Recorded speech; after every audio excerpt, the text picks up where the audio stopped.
धन्यवाद करूं माननीय प्रधानमंत्री जी का इस बात को ले। बेटी बचाओ और बेटी पढ़ाओ की जो योजना बहुत जरूरी थी महाराज। हमारे यहाँ बेटी पढ़ी थी, और बेटी जब पढ़ेगी 2 कदम आगे बढ़ेगी तो राष्ट्र और 4 कदम आगे बढ़ेगा। क्योंकि उस आज बेटी है, कल वो स्त्री होगी तो सर्जन करेगी, उसी से ही निर्माण होगा, उसी के गर्भ में भविष्य खेलेगा। तो भैया राष्ट्र निर्माण के लिए स्त्री का निर्माण होना बहुत जरूरी है। राष्ट्र का निर्माण चाहिए तो बेटी का पढ़ना बहुत जरूरी है, बेटी का आगे बढ़ना बहुत जरूरी है। राष्ट्र का निर्माण चाहिए तो घर की नारी का पढ़ना बहुत जरूरी है। बेटी पढ़ेगी तब ना देश आगे बढ़ेगा। बेटी पढ़ी ही नहीं होगी तो बच्चों को क्या पढ़ाएगा, क्या संस्कार दे पाएगी। तुम्हारे अस्तित्व पर कोई आंच आ जाए तो तुम तिलमिला उठो। स्त्री का जीवन प्रारंभ ही अपने अस्तित्व के मिटाने के साथ होता है। जिसका अपना कोई अस्तित्व नहीं है, वो छोटी होती ना महाराज तो लोग कहते उनकी बेटी है, वो बड़ी होती तो लोग कहते उनकी पत्नी है, वो और बड़ी हो जाती लोग कहते उनकी माँ है। जिसका अपना अस्तित्व नहीं है, और वो अपने अस्तित्व के लिए नहीं जीती, वो तुम्हारे अस्तित्व के लिए जीती है।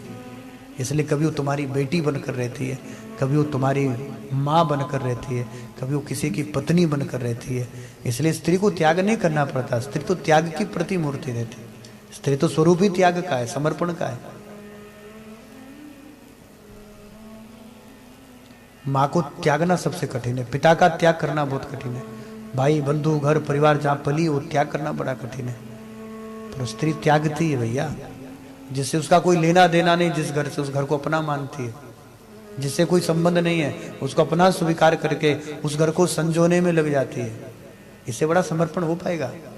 एक पराये पुरुष को अपना सर्वस्व दे देना और समर्पण का भाव रख करके अब यही हमारे सर्वस्व है, ऐसा समर्पण पुरुष कभी नहीं कर पाएगा। जैसा त्याग एक बेटी करती है, जैसा त्याग एक स्त्री करती है, पुरुष ना कर पाएगा महाराज। सोचकर देखो, तुम्हें अपना घर छोड़ना पड़े। बहुत कम है जो घर जवाई बनकर रहते हैं, वो भी किन्हीं कारणों से। या तो घर में कई भाई हो और उधर सब व्यवस्था सब अच्छी मिली हो, स्वार्थ हो, किसी ना किसी कारण से रहेगा आदमी। अन्यथा तुम सबको कह दो कि छोड़ो अगर तुम अब बेटी कमा रही है, अब तुम घर जमाई बैठो सब, अब तुम चूल्हा चौका करो, अब तुम बर्तन मांजो, अब तुम घर का जूठा धो, अब तुम सबकी गंदी कपड़े धो। बेटी कमा रही ना, बेटी कमा कर लाएगी। अब तुम बच्चों का डायपर बदलो, अब तुम बच्चों को लोरी सुनाओ, कर पाओगे? इसलिए जब बेटी घर छोड़कर किसी के घर जाती है बहू बनकर, तब वो घर की गृहिणी कहलाती है। बहुत प्यारा शब्द है हमारे यहाँ। पूरा घर जिसका ऋणी हो जाए उसको गृहिणी कहते हैं। गृहिणी जब होती ना हमारा, पूरा घर ऋणी हो जाता है। तब तुम्हारा वो मलमूत्र भी उठा लेती, तुम्हारे गंदे वस्त्र भी धो लेती है, तुम्हारे घर की पूरी व्यवस्था भी देख लेती है। उसको बदले में कुछ नहीं चाहिए, उसको कोई, उसका सर दर्द है ना तो रोटी उसे कोई बनाने से पता है,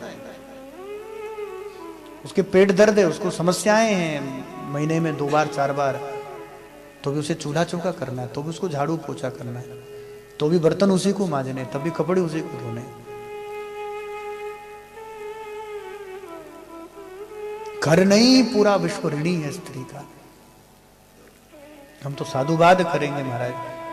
ये बेटी बचाओ और बेटी पढ़ाओ की जो योजना है, बेटी बचाओ और बेटी पढ़ाओ की जो योजना है ना भाई बहन, ये योजना नहीं है, ये एक उत्कृष्ट भारत की नींव है। एक उत्कृष्ट भारत अगर आप देखना चाहते हैं, एक सभ्य समाज की आप कल्पना करते हैं, एक राम राज्य की कल्पना करते हैं। राम राज्य कब आएगा? जब बेटी पढ़ेगी, बेटी आगे बढ़ेगी, तब ना राम राज्य आएगा। कब तक दबाओ, कब तक ये बना प्रेशर बना रहे। आज तो बेटी बहुत आगे महाराज जी। हम भारत की राष्ट्रपति की बात क्यों करें? हमारे भारत की महालक्ष्मी, जिसको पूरा वित्त मंत्रालय, वो भी तो स्त्री है। कौन है वे? हमारी वित्त मंत्री कौन है? फाइनेंस मिनिस्टर कौन है? वित्त मंत्रालय कौन संभाल रहा है? निर्मला सीतारमण स्त्री नहीं है? फिर पढ़ाओ बच्चों को, अरे गाड़ी खरीद लेंगे बाद में, मकान बना लेंगे, वो तुमसे अच्छा बनाएंगे। तुम उसको शिक्षा दो, अच्छे संस्कार दो, घर बिक जाए तो बेच दो, 4 बन जाएंगे, बेटी पढ़ जाएगी ना, कल वो एक घर और तुम अच्छा सा बना दो, जमीन फिर खरीद सकते हो। पर पढ़ाई का समय जो बीत गया ना, वो लौट कर नहीं आएगा। पढ़ाओ बेटियों को, देश बढ़ेगा आगे। बेटियों को पढ़ाओ, बेटियों को बचाओ। अंकुश लगाना है ना, किसी का विरोध करना है तो दहेज प्रथा का करो, ताकि बेटी बोझ ना लगे। किसी घर में 2 बेटियां हो जाती ना, तो उसको चिंता हो जाती है शायद घर बेचना पड़ेगा, सामने वाला तो मोटरसाइकिल मांगेगा। तुम्हें विरोध करना है तो इन बुराइयों का करो, जिससे हमारा राष्ट्र भी कमजोर हो रहा है, समाज भी कमजोर हो रहा है। कैसी गंदी मानसिकता लेकर हम लोग बड़े हुए। आओ ना हिमाचल कभी, रहो 6 महीना, तब पता चलेगा बेटी का सम्मान कैसे होता है। ऐसे ही नहीं महादेव आ गए शादी करने के लिए हिमाचल में। क्या और जगह कोई कन्या नहीं थी, कोई विवाह नहीं हो सकता था कहीं? शक्तिपीठ है आज हिमाचल, क्यों है? क्योंकि वहां शक्ति का सम्मान है। हमारे यहां कोई मांग ले मोटरसाइकिल ना, उसका सर फोड़ दे। हाँ, बेटी का विवाह 1 लाख 1.5 लाख रुपया में बहुत बढ़िया से टॉप का विवाह कर सकते हैं। इस बात पर झगड़ा हो सकता है, तुम मोटरसाइकिल कह रहे हो, तुम कपड़ा लत्ता मांग लो। हमारे यहां नहीं जाते, हमारे यहां बेटी वाला कभी नहीं जाता रिश्ता लेकर। अरे जिसको जरूरत है वो आएगा, हमारे यहाँ बेटा जाता है। हमारे यहाँ लड़की रिजेक्ट करती है रिश्ते, उसकी इच्छा है नहीं करना, कैंसिल। माँ बाप का दबाव नहीं रहता है। आप कभी रहिए, हम तो कहें हिमाचल का कल्चर पूरे भारत को एडॉप्ट करना चाहिए। आज बेटी बचाओ बेटी पढ़ाओ की जो बात हम कर रहे हैं, उसके लिए सबसे उत्तम उदाहरण है पहाड़ हिमाचल। हिमाचल में बेटी पढ़ी भी है, हिमाचल में बेटी बची भी है। नहीं होती हमारे यहाँ, हमारे यहाँ बेटियां आत्महत्या नहीं करती है। हमारे यहाँ दहेज के लिए बेटियों को जलाया नहीं, दहेज है ही नहीं, कौन जलाएगा, कहां से जलाएगा? उल्टा लड़के वाले से पूछते हैं कितना जेवर बना रहे हो बिटिया के लिए। कितने घर है जो बारात लौटा देते हैं इस बात से कि हमें कुछ नहीं चाहिए। आपने बेटी को पढ़ाया है, इस योग्य बनाया है, बस 2 जोड़ी कपड़े में हमें बेटी चाहिए, दे सकते हो तो हम तैयार है। उसके अलावा कुछ देना चाहते हो तो हमें फिर रिश्ता मंजूर नहीं है। हमारे बाबा पंडित जी बैठे हैं, वो पूछो, वो बहन का जो विवाह हुआ था वो बिल्कुल लड़के वाले ने मना कर दिया कि हमें कुछ नहीं चाहिए।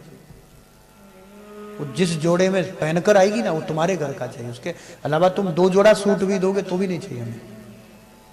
पढ़ाया लिखाया, 20-25 वर्ष तक की बेटी जवान हुई, कमाने योग्य काम करनी होगी, तुम्हारे बर्तन मांजने के लिए आएगी और तुम्हें उसके साथ पैसा भी चाहिए। एक तो नौकरानी चाहिए बर्तन मांजने वाली, तुम्हारे गंदे कपड़े धोने वाली, ऊपर से उससे मतलब उसके पैसे ले रहे हो ताकि वो तुम्हारे बर्तन मांजे, तुम्हारे वो गंदे कपड़े धोए, तुम्हारे घर का झाड़ू पोछा करें, तुम्हारे घर की रसोई संभाले, तुम्हें तुम्हारे मुंह के आगे वो भोजन परोस कर दें। इस बात के पैसे लेते हो तुम लोग? शर्म आनी चाहिए। सबसे गंदी परंपरा दहेज प्रथा। आज पढ़ा लिखा युवा है यार, मुझे लगता है युवाओं को तो आके आकर के भैया विरोध करना चाहिए। कितने लोग हैं जो शिकायत करते हैं, अरे महाराज बताओ जब से बहू आई तब से बेटा हाथ से निकल गया, अब चले गए उधर। हमने कहा ठीक गए, गलत क्या हुआ? बेटी जब बड़ी होती ना, वो कहती पिताजी मुझे स्कूल जाना है, तो पिता साइकिल खरीद के देता है उसे।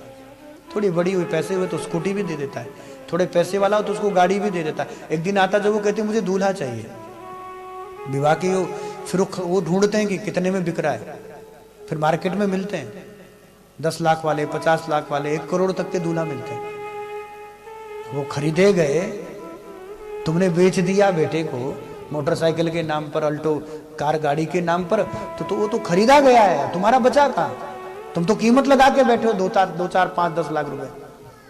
सामने वाले ने खरीदा, अब वो बेटी है, बहू बनकर आई, वो ले जाएगी अपने सामान को, प्रोडक्ट है उसका, वो सामान है, खरीद कर दिया पिता ने। मुंह बंद किए तुम्हारे दहेज देकर। ये शिकायतें करना बंद कर दो। बेटी बहू का सुख चाहिए ना, दहेज लेना बंद कर दो।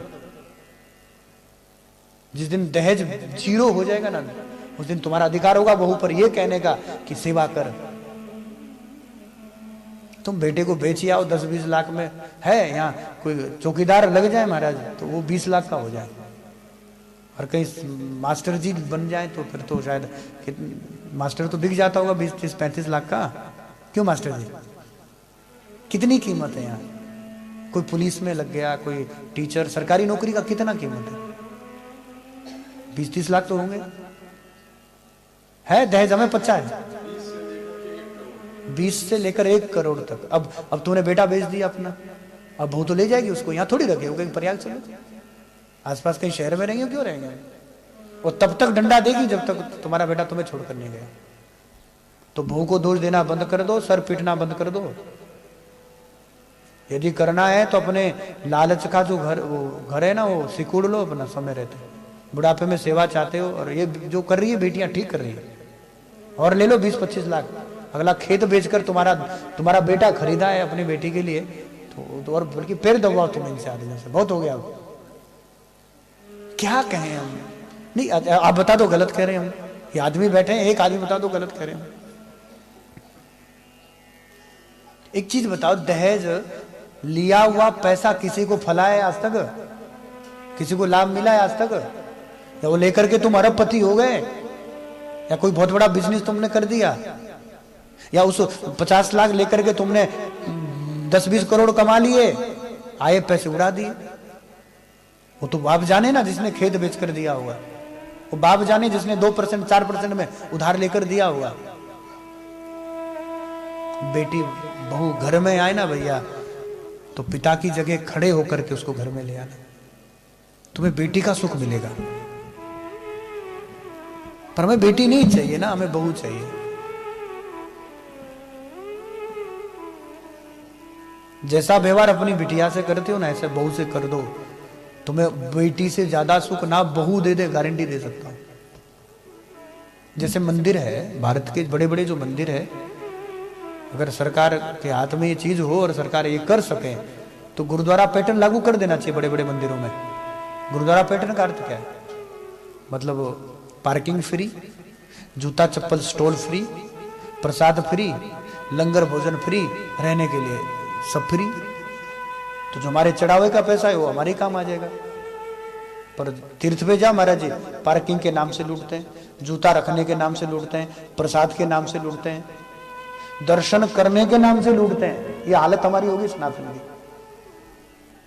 सरकार को तो मंदिरों में गुरुद्वारा पैटर्न लागू कर देना चाहिए। जितने मंदिर है उसमें पैटर्न गुरुद्वारा लगा दो। जैसी व्यवस्था गुरुद्वारे की, मंदिर का पैसा वैसे लगना चाहिए। जनता का पैसा जनता में जाना चाहिए ना। चढ़ाए भी हम पैसा, पार्किंग का भी हम दें, प्रसाद के लिए भी हम पैसा दें। कितना बड़ा दुर्भाग्य है। और गुरुद्वारे में जाकर भी अक्ल नहीं हमें आई। और दहेज प्रथा की बात आवे तो हिमाचल का पैटर्न लागू कर देना चाहिए। रिश्ता लेकर लड़के वाले जाए, लड़की वाले क्यों जाए? तुम्हारे बर्तन मांजने के लिए ढूंढे कि बताओ भाई, कोई घर बताओ जिसके तुम्हारे घर के वो गंदे कपड़े धोएं, तुम्हारे घर के बर्तन मांजे हैं, तुम्हारे घर की साफ सफाई करें। इस बात के लिए हमें तो गर्व होता कि हम हिमाचल से। और रहिए कभी, हम कहें 6 महीना नहीं, साल 2 साल रहिए। बेटी का सम्मान कैसे होता है? इसलिए तो कोई कहे शक्तिपीठ भगवती हिमाचल में क्यों पैदा हुई, उन्हें भी पता था यहां पैदा होंगे तो कहीं बेच दी जाएगी, कहीं दहेज के नाम पे मुझे सताया जाएगा। तो भगवती ने सोचा भैया इस समय बेटी का सम्मान जाए, चलो वहीं चलते हैं। इसलिए भगवती जगदम्बा पराम्बा आदि शक्ति की पूजा जिन नवरात्रों में हम करते हैं ना, वही भगवती सती भगवती पराम्बा आदि शक्ति के रूप में प्रकट हिमालय कन्या कर, और फिर महादेव बारात लेकर आए। बड़ा प्रसन्न, बड़ी ये बात कहते हो, मैं बड़ी बड़ी बड़ी गर्व से हम ये बात कहते हैं कि हम हिमाचल से, जहाँ बेटी नहीं सताई जाती, जहाँ दहेज के लिए आज तक कोई बेटी नहीं मरी महाराज। ये रिकॉर्ड है हिमाचल का। पंजाब वाला कल्चर नीचे किसी ने अडॉप्ट कर लिया, अलग बात है, लेकिन दहेज के नाम पर आज तक बेटी को नहीं सताया गया। हाँ, जिनका कल्चर हमारा हिमाचल वास्तविक हिमाचल से नहीं मिलता है, पहाड़ से नहीं मिलता है, वो अलग है। कुछ ऐसे हैं हमारे कुछ जिले जिनका कल्चर पंजाब से टच करता है, जहाँ दहेज का लेन देन है। पर आप प्योर हिमाचल में चले जाओ, है नहीं, दहेज नहीं है। मैं बहुत बहुत धन्यवाद व्यासपीठ करेगी ये। और ये बेटी बचाओ बेटी पढ़ाओ माने ये आज सबका कर्तव्य है, सबका धर्म होना चाहिए, किसी एक का धर्म थोड़ी ना होना चाहिए।